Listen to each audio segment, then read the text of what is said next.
Bonjour tout le monde, bienvenue à l'émission Attention, je marche. C'est Guy Baillargeon, votre animateur. Il me fait plaisir cette semaine de recevoir Madame Marie-Lou Fuller.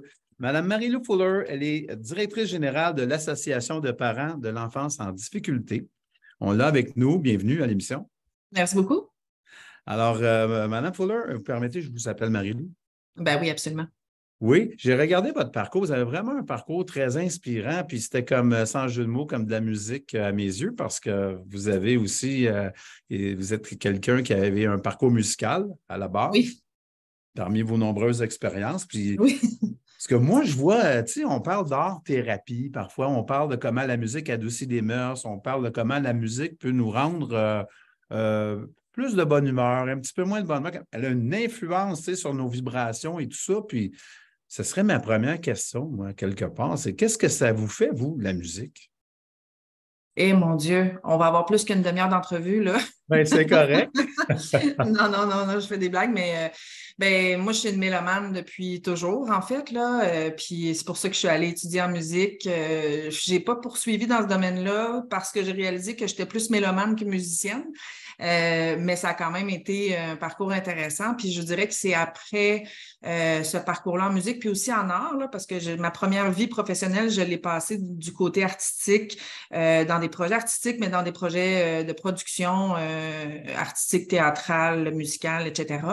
Fait que ça a toujours fait partie de moi. Puis c'est à travers l'exploration de l'intervention sociale par l'art que j'ai fini par tomber les pieds joints dans le milieu communautaire, en fait. Là, je m'étais investie dans toutes sortes de projets comme bénévole aux impatients à Montréal, qui travaillent avec des individus qui ont eu ou qui ont des enjeux de santé mentale. J'ai été avec une troupe de théâtre pour des jeunes qui avaient une déficience intellectuelle. Bref, j'ai eu plusieurs petits projets comme ça Oui. qui m'ont fait entrer finalement un jour à l'Association de Montréal pour la déficience intellectuelle comme coordonnatrice de projet. Puis finalement, j'ai fait mon petit chemin dans cette association-là. Puis là, je me suis lancée à pieds joints dans le milieu communautaire, là. Puis Oui. j'ai découvert, ça a été un coup de cœur pour moi, le milieu communautaire. Donc, je savais qu'en lisant votre résumé, puis en lisant, là, disons, vos états de service, si on peut dire, que je savais que le fil conducteur, c'était la musique. J'avais compris ça.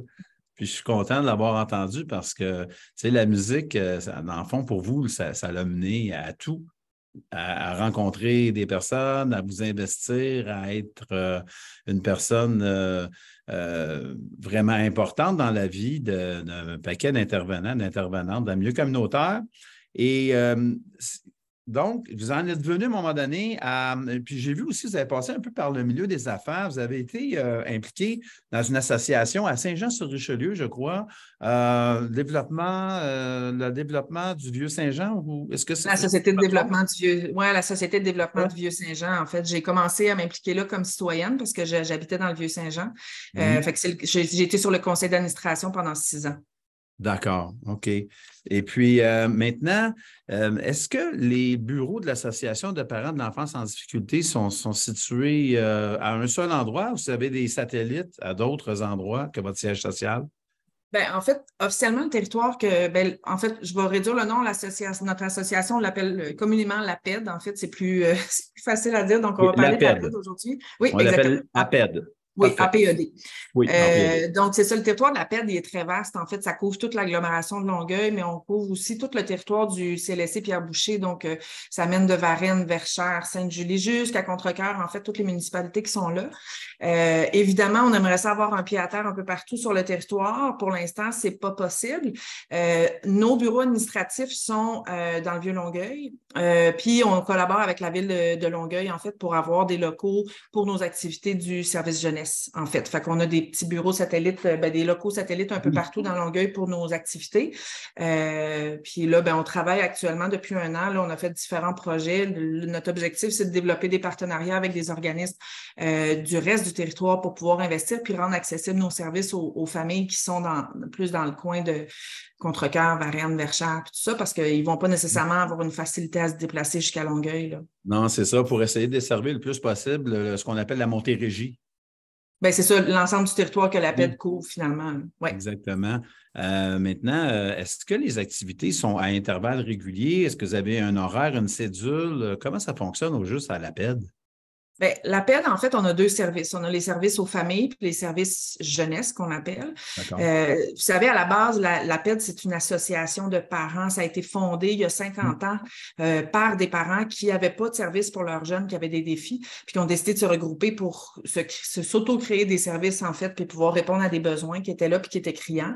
Évidemment, en 50 ans, ça a évolué beaucoup, là, les besoins puis l'accessibilité des services. Mais on s'entend qu'aujourd'hui, l'APED, son cœur, c'est toujours les parents, en fait. On est là pour accueillir le parent puis le soutenir, puis tous les services qui sont qui sont offerts, c'est en lien avec ça. Fait que nos services famille, en fait, ça s'adresse principalement aux parents. On va avoir des groupes d'entraide, on va avoir des formations, des conférences, toutes sortes d'ateliers qui vont être offerts aux parents pour les outiller, pour leur faire connaître des ressources aussi. Puis, évidemment, on a du suivi individuel là, avec les parents, avec les familles qui est offert dans le cadre des services aux familles. Puis, nos services jeunesse, en fait, c'est tout ce qui a trait au répit, en fait, parce que la majorité des parents qui cognent à notre porte, c'est ce qu'ils demandent en premier. Là, leur quotidien est particulièrement chargé aux parents, ils ont besoin de répit. Donc, on offre des services, ce qu'on appelle les loisirs du samedi. Donc, ça, c'est offert de septembre jusqu'à juin, tous les samedis.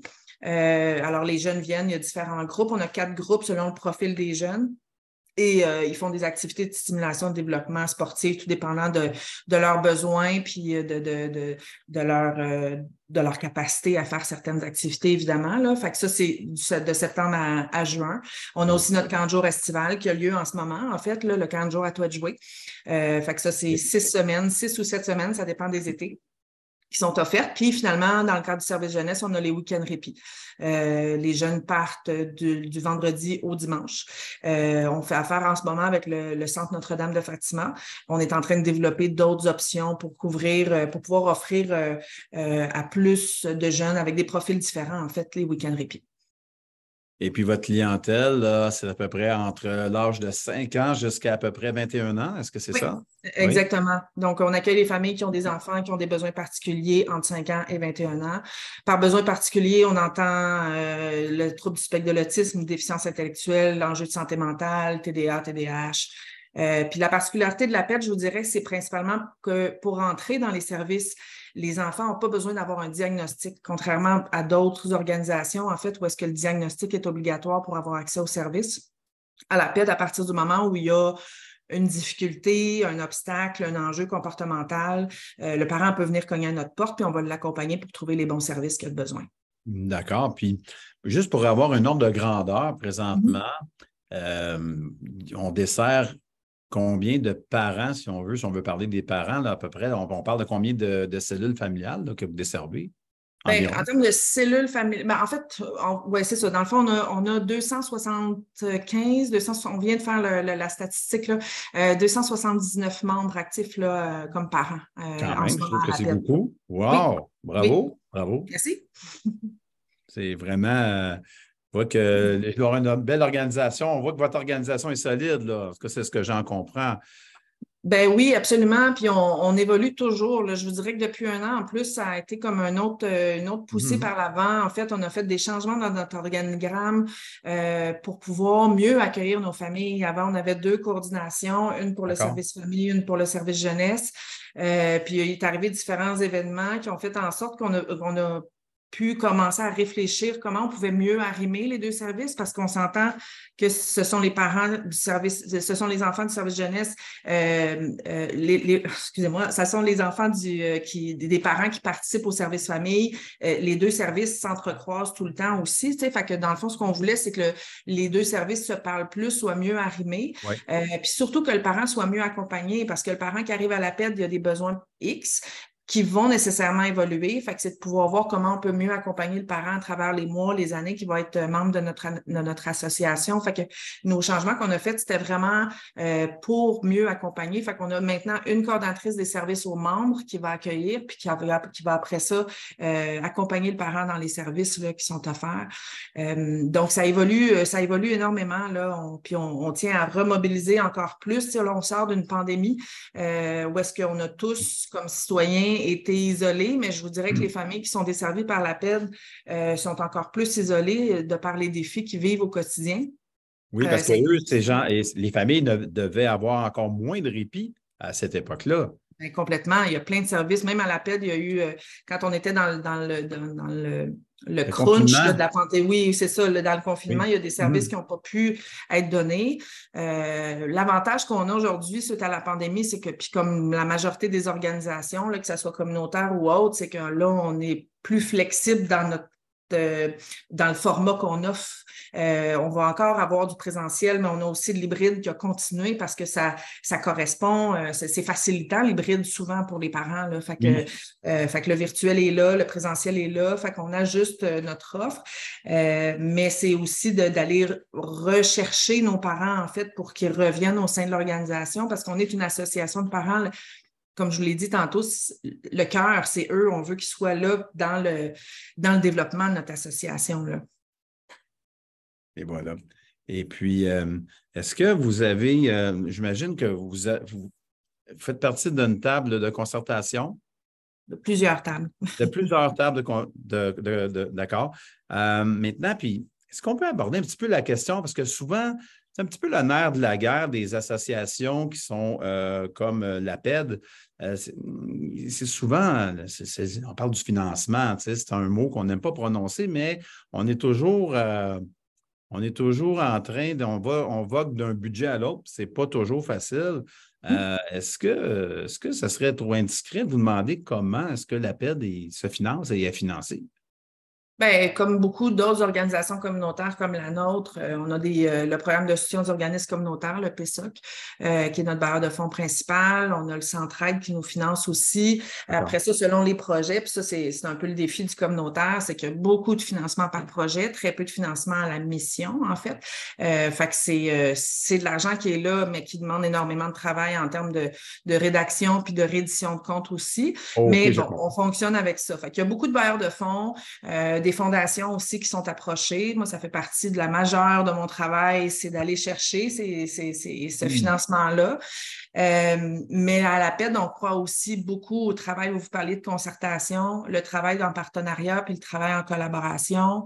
Je fais le parallèle avec le financement parce que cet échange-là d'expertise, ce partage-là de connaissances puis de ressources est essentiel dans notre milieu, en fait, justement parce que les ressources financières sont limitées. Donc, on a, tu sais, avant, il y a plusieurs années, en fait, chacun travaillait un peu en silo. Mais mon Dieu, que c'était plus compliqué dans ce temps-là. Tu sais, quand on travaille en équipe avec d'autres organisations qui desservent les mêmes familles que nous, ça nous donne beaucoup plus d'impact dans ce qu'on fait, puis ça facilite notre travail. Puis au final, ben, c'est les familles qui sont avantagées là, par ça parce qu'ils ont accès à des services. Fait que oui, il y a la recherche de financement, mais il y a beaucoup le travail en partenariat qui est souvent une belle solution à la mise en place de projets. Là. Donc, on pourrait dire qu'ensemble, on va plus loin. Complètement. Absolument. Les organismes ont compris ça. Ah oui, il faut. C'est essentiel. C'est essentiel. Et est-ce que, la PED, je comprends que c'est une organisation qui existe depuis 50 ans, une cinquantaine d'années. Elle a évolué, je présume, au fil du temps. Les dossiers, est-ce qu'il y a des dossiers chauds présentement à la PED, des trucs sur lesquels vous travaillez et dont vous pouvez me parler aujourd'hui? Ben oui, absolument. En fait, on s'est fait un cadeau l'année passée, je vous dirais. Là, on est parti en démarche diagnostique, en fait, parce que les besoins de nos familles évoluent, puis surtout suite à la pandémie, en fait, là, ça a beaucoup changé. Puis c'est assez préoccupant, je vous dirais, parce que là, on parlait d'isolement tantôt, le niveau d'anxiété des parents comme des jeunes a augmenté beaucoup. Oui. Puis le profil des jeunes se complexifie beaucoup.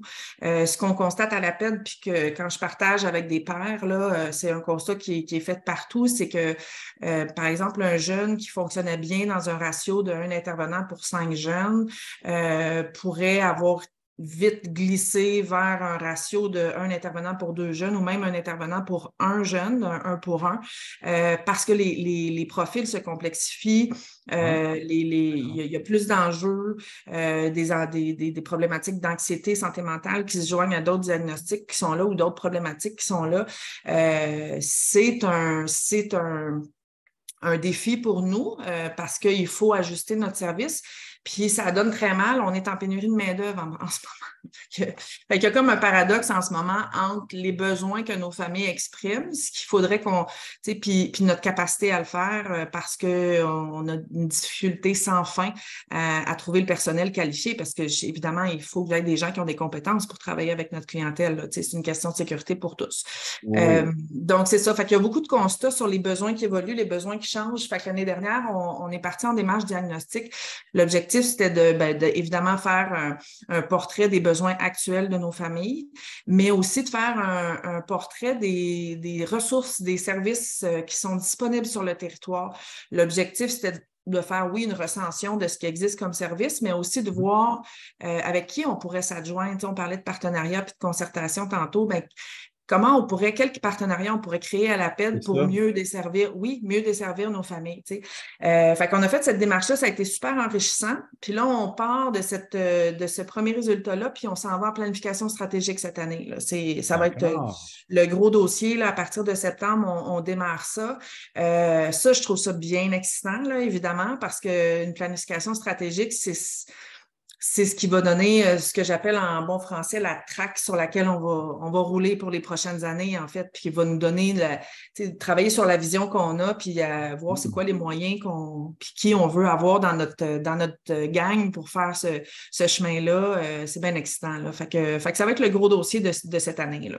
En tout cas, ce que vous me dites là, moi, je trouve que j'interviewe des intervenants du milieu communautaire puis du milieu des personnes, disons, en situation de handicap et tout ça. Puis ce que j'entends là aujourd'hui, c'est un vent de fraîcheur parce qu'on parle de partenariat, de planification stratégique. Donc, on a compris que l'ennemi de la planification, ça s'appelle improvisation. Donc, chez vous, ce n'est pas improvisé, mais ça a été planifié. Puis vous avez dit tantôt, on s'est fait un cadeau Ouais. en faisant cet exercice-là. Puis c'est vrai que c'est un cadeau à se faire. Puis je pense que vous devriez servir d'exemple, en fait, pour l'ensemble des associations qui vont être à l'écoute de l'émission. C'est quelque chose auquel que vous n'aviez pas pensé. Je pense que c'est un cadeau à vous faire, à vous aussi. Prenez exemple sur la PED et prenez exemple sur le leadership de Marie-Lou Fuller, qui est la directrice générale, parce que je pense, et aussi, elle n'est pas toute seule, mais elle est bien entourée.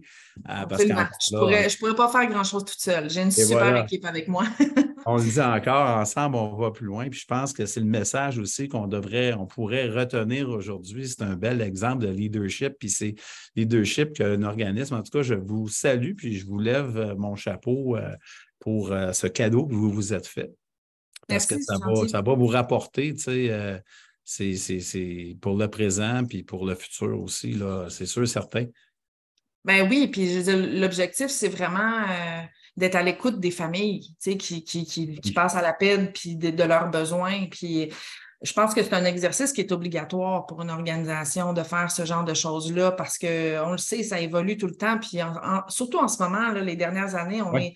on est clairement dans une période de transformation de notre société. Là, tu sais, il y a vraiment quelque chose qui se passe en ce moment.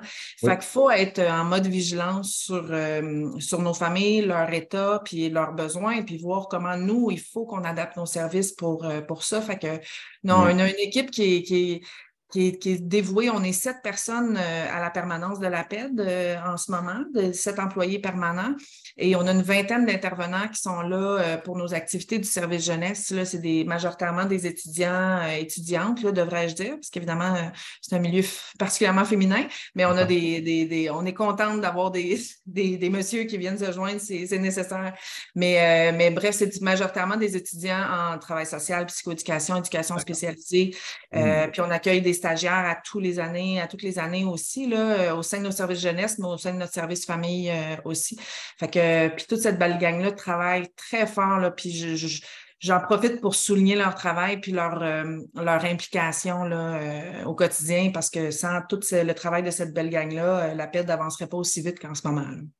Tout à fait. Mais écoutez, moi, je pense qu'on pourrait dire longue vie à la PED. Elle a déjà 50 ans 50 ans, c'est tout jeune, surtout en 2023. C'est le nouveau 40. Alors, Oui, c'est ça. plein d'années, plein de beaux projets à faire. Est-ce que vous avez, je présume, un site web auquel vous pouvez nous envoyer? Oui, Connaître absolument. ça? Ben, je vous y envoie. Sachez toutefois qu'on est en train d'y refaire une beauté. Donc, d'ici le début septembre, on va avoir un tout nouveau site web, mais ça va être la même adresse. Fait que c'est le aped.org, O-R-G. Ça Oui. va rester la même adresse après sa remise en beauté, en fait. Puis évidemment, ben, on est sur Facebook, puis on est sur LinkedIn aussi. Pour ceux qui voudraient nous suivre sur nos réseaux sociaux, on essaye d'être le plus dynamique puis pertinent possible à Ben travers oui, nos... absolument, absolument. Donc, on le rappelle, Marie-Lou Fuller, directrice générale de l'APED, qui est un organisme qui vient en aide aux parents d'enfants de 5 à 21 ans en difficulté. Donc, c'était vraiment un plaisir de vous recevoir puis de voir qu'il y a une gestion moderne à une organisation communautaire comme la vôtre. Je sais pas, c'est vraiment un vent de fraîcheur. On voit ça comme et ça fait partie de la gouvernance, la nouvelle façon d'implémenter la gouvernance au sein des associations. Je trouve que c'est une approche professionnelle qui gagne à être mise en place par tous les organismes, en fait. C'est Alors, très gentil. C'est très gentil. Merci beaucoup. ben, c'était un plaisir de vous recevoir, Marie-Lou. Passez une très belle fin d'été, si on veut. Et Ben oui, puis, pareillement. donc, via vos projets, donc, mesdames et messieurs, c'était un plaisir de vous recevoir à Attention, je marche, puis allez vous abonner. Profitez-en pour aller liker la page de l'APED et les suivre sur les réseaux sociaux et d'aller vous abonner aussi à Téléhandicap. C'est super important parce que c'est grâce à vous qu'on existe. Alors, sur ça, je vous remercie d'avoir été à l'écoute, puis je vous souhaite une belle semaine. À très bientôt, puis surtout, gardez le sourire. Salut tout le monde. Bye.